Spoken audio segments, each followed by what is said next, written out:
नमस्कार दोस्तों, target with Ayush में आप सभी दोस्तों का स्वागत है। वर्णात्मक सेकंड में जो एसएसटी की क्लास थी उसी को कंटिन्यू रखते हैं कि जो देखो 2018 में आया हुआ क्वेश्चन है। क्या क्वेश्चन पूछ रहा है कि असहयोग आंदोलन क्यों प्रारंभ किया गया। असहयोग आंदोलन क्यों प्रारंभ किया गया, इसका मुख्य कार्यक्रम क्या था। उसी में देखो एक भाषा बदल कर क्या दिया गया कि असहयोग आंदोलन क्या था, उसके कुछ प्रस्तावों को लिखिए। असहयोग आंदोलन ठंडा या कमज़ोर क्यों पड़ गया था। कहने का मतलब है कि महात्मा गांधी जी द्वारा जो असहयोग आंदोलन चलाया गया था उसके बारे में आपको कुछ इम्पोर्टेंट जानकारी लिखनी होती है। तो सबसे पहले आपको ये देखना है कि यह असहयोग आंदोलन किसके द्वारा चलाया गया था। तो असहयोग आंदोलन जो है महात्मा गांधी जी के द्वारा चलाया गया था और उन्होंने अपना ये जिक्र भी लिखा भी था हिंद स्वराज में। देखो महात्मा गांधी जी द्वारा अपनी पुस्तक हिंद स्वराज में लिखा था कि भारत में अंग्रेजी राज इसलिए स्थापित हो पाया क्योंकि भारत के लोगों ने उनका सहयोग किया।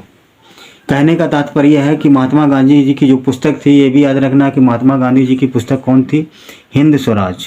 हिंद स्वराज में उन्होंने जिक्र किया कि भारत में अंग्रेजी यानी कि ब्रिटिश ईस्ट इंडिया कंपनी या अंग्रेज़ों का शासन इसलिए स्थापित हुआ क्योंकि उसको स्थापित करने में भारतीयों ने ही अंग्रेज़ों का साथ दिया था। इस वजह से अंग्रेज़ों ने भारत पर राज किया। यदि आप भारतीय लोग उनका सहयोग करना बंद कर दें तो अंग्रेजी राज 1 साल के अंदर, क्या कहा उन्होंने, उसी में हिंद स्वराज में ही जिक्र किया कि अगर 1 साल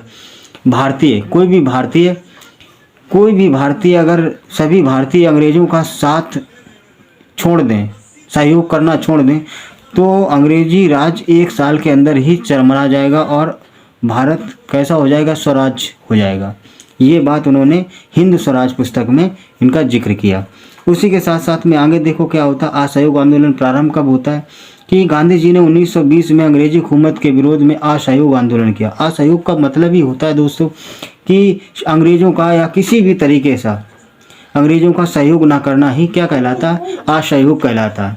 उसी के साथ साथ में आगे चलते हैं कि यह गांधी जी भारत में प्रथम सबसे बड़े आंदोलन में से एक था। यानी गांधी जी ने जो भारत में पहला असहयोग आंदोलन ही प्रारंभ किया था, सबसे बड़ा और सबसे सफल आंदोलन यही कहा जाता है।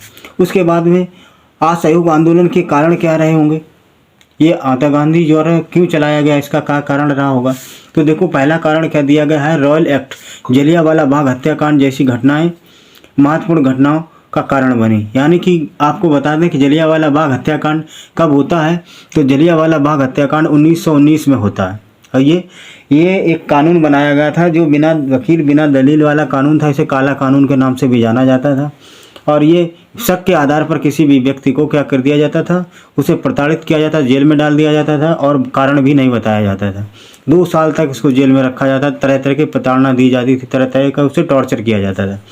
उसी के विरोध में एक कारण असहयोग आंदोलन का ये भी रहा कि रॉयल एक्ट कानून और जलियांवाला बाग हत्याकांड के कारण ही ये असहयोग आंदोलन गांधी जी के द्वारा प्रारंभ किया गया। दूसरा क्या कारण रहा होगा कि प्रथम विश्व युद्ध के बाद महंगाई बहुत बढ़ गई थी। यानी कि प्रथम विश्व युद्ध हुआ, उसके बाद में बहुत सारी क्योंकि ब्रिटेन का बहुत सारा नुकसान होता है। ब्रिटेन का युद्ध में सभी देशों का नुकसान होता है, मगर ब्रिटेन ने उसकी भरपाई करने के लिए सारी दैनिक जीवन वाली जो भी यूज वाली वस्तुएं होती हैं, जो भी खाद्य पदार्थ हो, सभी में इसने टैक्स लगाना शुरू कर दिया और महंगाई बहुत परेशान। और जिसमें महंगाई बढ़ने लगी तो मध्यम वर्ग एवं निम्न वर्ग की महंगाई से परेशान हो गए। इस कारण से भी आंदोलन की चिंगारी मिल गई और क्योंकि सबको खाने पीने का लाले पड़ गए, सभी लोग परेशान हो गए। इसको देखते हुए भी यहाँ पर असहयोग आंदोलन को गांधी जी के द्वारा प्रारंभ किया गया था। उसके बाद तीसरा क्या कारण रहा होगा, सरकार के द्वारा किसी भी क्षेत्र में भारतीयों का सहयोग नहीं करना असहयोग आंदोलन के कारण था। यानी कि सरकार के द्वारा किसी भी क्षेत्र में भारतीयों का सहयोग नहीं हो रहा था। देखो भारतीय सहयोग कर रहे थे, मगर अंग्रेज लोग जो थे, सरकार लोग थे, वो भारत पर भारतीयों को सहयोग नहीं कर रहे थे। उसके बाद असहयोग आंदोलन के प्रस्ताव क्या था। असहयोग आंदोलन कुछ मुख्य प्रस्ताव कौन कौन से थे। तो पहला क्या था, अंग्रेजों को भारत में सरकार चलानी है तो खुद चलाएं, हम क्यों उनका शासन संभालें। यह कहते हुए कई लोगों ने सरकारी पदों पर इस्तीफा दे दिया। यानी कि कहा अगर आपको शासन हम पे ही करना है तो आप करिए शासन, ठीक है, तो हम क्यों आपका शासन प्रशासन को देखें, हम क्यों देख रेख करें, हम नहीं सह सकते हैं। सभी लोगों ने अच्छे अच्छे पदों पर अपना सहयोग करना और क्या नाम है पदों को छोड़ दिया। सरकारी लोग, वकील लोग और क्या नाम है शिक्षक लोग, बहुत सारे लोगों ने साथ छोड़ दिया था दोस्तों। उसी के साथ साथ में आगे क्या होता है कि अनेक छात्रों ने सरकारी स्कूल कॉलेज छोड़ दिए और स्वदेशी स्कूलों में भर्ती होने लगे। और सरकारी जो वैसे स्कूल हुए थे जो सरकार के द्वारा चलाए जाते थे, संचालित थे, उनमें क्या किया, पढ़ाई लिखाई छोड़ दी। और उसके बाद स्वदेशी स्कूल में जो चलते थे, जो मदरसी टाइप के वैसे छोटे स्कूल होते थे, वो स्कूलों में भर्ती होने लगे। ठीक, उसके बाद क्या हुआ, अंग्रेजी कपड़ों और शराब की दुकानों पर धरने दिए गए। अंग्रेजी चीज़ों के बहिष्कार के साथ साथ विदेशी चीज़ों को बढ़ावा देने लगे। समझे, क्या किया कि जो अंग्रेजी कपड़े थे, शराब की दुकानें थी, धरने दिए गए। अंग्रेजी चीज़ों का बहिष्कार किया गया, अंग्रेजी कपड़े लत्ते का बहिष्कार किया। अंग्रेजी चीज़ें जितनी भी अंग्रेजों के द्वारा बनाई गई होती थी, सभी का क्या किया गया, पुरजोर तरीके से उसका विरोध किया गया। विदेशी चीज़ों को बढ़ावा देने वाली की कोशिश भी हुई थी। समझे, और कहा गया कि स्वदेशी चीज़ें जो होंगी उसको आगे बढ़ाया जाएगा। जैसे खद्दर का कुर्ता और खद्दर की चीज़ धागा बना बना के लोग अपने हाथ से बुने हुए कपड़े पहनने लगे। उसके बाद में क्या हुआ, देश भर में कई वकीलों ने कचहरी में वकालत करनी छोड़ दी। देश भर में जितने भी भारतीय वकील थे उन्होंने अपनी वकालत छोड़ दी, ये वकालत छोड़ दी। उसके बाद में क्या हुआ कि कई जगह परिषदीय चुनाव में लोग वोट डालने नहीं गए। कहा परिषदीय चुनाव किसके लिए, हम नहीं वोट डालने जाते हैं। ये किसी भी प्रकार से सहयोग नहीं किया गया। आगे चलते क्या होता है कि गांधी जी ने लोगों को चरखा चलाने का, कतरने का अभियान छेड़ दिया। यानी कि कहा कि अब आप लोग चरखा चलाइए, अपने स्वदेशी वस्त्र तैयार कीजिए, जिससे घर घर में देश को आत्मनिर्भर बनाने की भावना मजबूत है। और लोगों का अपना खुद सेल्फ डिपेंड होइए, आत्मनिर्भर बनिए। अगला क्या क्वेश्चन दिया कि 1921 में इंग्लैंड का राजकुमार भारत की यात्रा पर आया, तो हम क्या करेंगे, उसका बहिष्कार करेंगे। तो बहिष्कार किया गया, लोग उसके स्वागत में नहीं गए और मुंबई शहर में उस दिन हड़ताल रखी गई कि 1921 में जब इंग्लैंड का राजकुमार आया तो क्या कहा गया कि उसका हम स्वागत करने के लिए नहीं जाएंगे, हम उनका क्या करेंगे, बहिष्कार करेंगे। और पूरे दिन मुंबई में जब वो आया तो वहाँ पर क्या किया गया, उस दिन हड़ताल कर दी गई।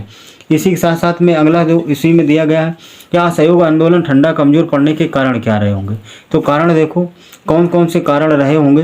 तो असहयोग आंदोलन ठंडा कमजोर पड़ने के निम्नलिखित कारण क्या क्या थे। पहला क्या कारण था, अंग्रेजी संस्थाओं के बहिष्कार से विकल्प के तौर पर भारतीय संस्थानों की कमी की समस्या उत्पन्न हो गई थी, क्योंकि बहुत सारे संस्थान जो थे वो अंग्रेजों के द्वारा बनाए गए थे। अगर वहाँ पर और अपने देसी जो संस्थान थे या स्वदेशी संस्थान थे वो बहुत ही कम थे, तो बड़ी समस्या उत्पन्न होने लगी थी। दूसरा क्या कारण था इसका कमजोर होने का, कि भारतीय संस्थान बहुत धीरे धीरे पनप रहे थे, जिसका कारण शिक्षक और छात्रा दोबारा स्कूल में जाने लगे, क्योंकि धीरे धीरे स्कूल खुल रहे थे, समस्याएं हो रही थी, लोगों की पढ़ाई, बच्चों की पढ़ाइयाँ बाधित हो रही थी, तो लोग धीरे धीरे फिर से वहीं संस्थानों में, उन्हीं संस्थानों में जाना प्रारंभ कर देते हैं। उसके बाद वकील भी बहुत दिनों से खाली पड़े हुए थे, कोई कार्य नहीं कर रहे थे, तो वकील भी अपने कार्यों पर लौटने लगे। तो ये धीरे धीरे असहयोग आंदोलन ठंडा पड़ने लगा। आगे चलते हैं कि मिल फैक्ट्रियों में कपड़े की तुलना में खादी महंगे पड़ते थे। जो मिल फैक्ट्रियों में जो कपड़े बनते थे वो ज़्यादा सस्ते होते थे और खादी कपड़े होते थे वो महंगे होते थे। इस वजह से जो मध्यम वर्ग और निम्न वर्ग के लोग, उन्हें सभी लोग अफोर्ड नहीं कर पाते थे, नहीं खरीद पाते थे, और इसी वजह से वो लोग उन कपड़ों पर डिपेंड हो गए। उसके बाद यह 1920 से लेकर के 22 तक चला, यानी कि जोरा चोरी जो हत्याकांड हुआ था 1922 में, 5 फरवरी 1922 को, तब वहाँ पर क्या कर दिया गया, ये समाप्त कर दिया गया। असहयोग आंदोलन कब समाप्त किया गया, 1922 को समाप्त किया गया। 1920 से प्रारंभ होता 1922 तक ये चलता, लगभग 2 साल चलता, लेकिन ये क्या रहा था, ये सफल नहीं रहा था, ये असफल हो जाता है। दोस्तों अगर आप लोगों को मेरा ये वीडियो, ये प्रयास अच्छा लग रहा हो, आपको समझ में आ रहा होगा इस तरीके से, ये जो है मास्टरमाइंड और कई सारी बुकों को मैं बारी बारी करके हर चैप्टर बाय चैप्टर हर एक क्वेश्चन पर डिस्कस करेंगे। दोस्तों अगर आप लोगों को ये मेरा प्रयास अच्छा लगे तो आप ज़रूर मेरे चैनल को लाइक करें, कमेंट करें और दोस्तों के साथ शेयर करें। धन्यवाद।